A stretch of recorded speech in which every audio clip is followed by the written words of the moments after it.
ഇവിടെ കാര്യമായിട്ട് നിങ്ങളോട് മീൻ വിശേഷങ്ങളൊക്കെ പറഞ്ഞുകൊണ്ടിരുന്നപ്പോഴാണ് കേട്ടോ പുറത്തുനിന്ന് സബിൻ്റെ വിളി വന്നതേ. ഇന്നോട്ട് തണുപ്പൊക്കെ കുറഞ്ഞിട്ടേ അത്യാവശ്യം നല്ല വെയിലാണ് കേട്ടോ. അപ്പോൾ കഴിഞ്ഞ വർഷം വിൻ്റർ ടൈമിൽ എടുത്ത് വെച്ചിരുന്ന വെച്ചാൽ ഓരോ ചെടികളൊക്കെ പുറത്തെടുത്തേ അതിൻ്റെ പരിചരണങ്ങളൊക്കെ ആയിരുന്നേ. ഇവനാണ് ഇന്നത്തെ താരമെന്ന് ഞാൻ കഴിഞ്ഞ വീഡിയോ പറഞ്ഞില്ലേ. സത്യത്തിൽ പുറത്തെ നമ്മൾ ഗാർഡൻ പരിപാടികൾക്കൊക്കെ പോയിട്ടുണ്ടെങ്കിലേ ടൈം പോണത് അറിയേയില്ല കേട്ടോ. രണ്ടുപേരും കൂടി കൂടുമ്പോൾ പെട്ടെന്ന് പണിയൊക്കെ തീരുമല്ലോ. വന്നിട്ട് ചോറും കറിയും വെക്കാമെന്ന് വിചാരിച്ചിറങ്ങിയതാണ് ഞാനും.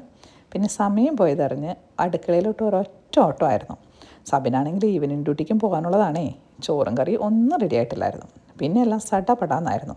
ഒരടുപ്പിൽ അരിയിട്ടു, മീൻ എടുത്ത് വെട്ടി നന്നാക്കി കഴുകി കറി വയ്ക്കാനും വെച്ചു.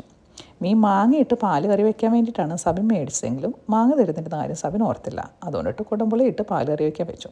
പിന്നെ ഒരു വഴുതനങ്ങ ഇരുന്നതാണ് കേട്ടോ ഇത്. അതിനിടയ്ക്ക് ഒരുത്തൻ പഠിക്കാനുള്ളതായിട്ട് എനിക്ക് കമ്പനിക്ക് അതും ഈ തിരക്കിനിടയിൽ അടുക്കളയിലിട്ട് പോന്നിട്ടുണ്ടേ. പിന്നെ വേദന വഴുതനങ്ങയൊക്കെ എരിഞ്ഞെടുത്ത് അതുലത്താനുള്ള സാധനങ്ങളൊക്കെ താളിക്കാനിട്ട്. സബിൻ്റെ അപ്പോഴും പുറത്ത് ചെടികളൊക്കെ നടന്ന പണികളിലാണ് കേട്ടോ. ചെമ്മീൻ ഉണ്ടായിരുന്നു കൊണ്ടിട്ട് വഴുതനങ്ങ ചെമ്മീൻ ഇട്ട് ഉലത്താമെന്ന് വിചാരിച്ചു. അപ്പോഴേക്കും നമ്മുടെ മീൻ കറിയൊക്കെ ഒന്ന് പറ്റി സെറ്റായി തുടങ്ങിയിട്ടുണ്ടേ.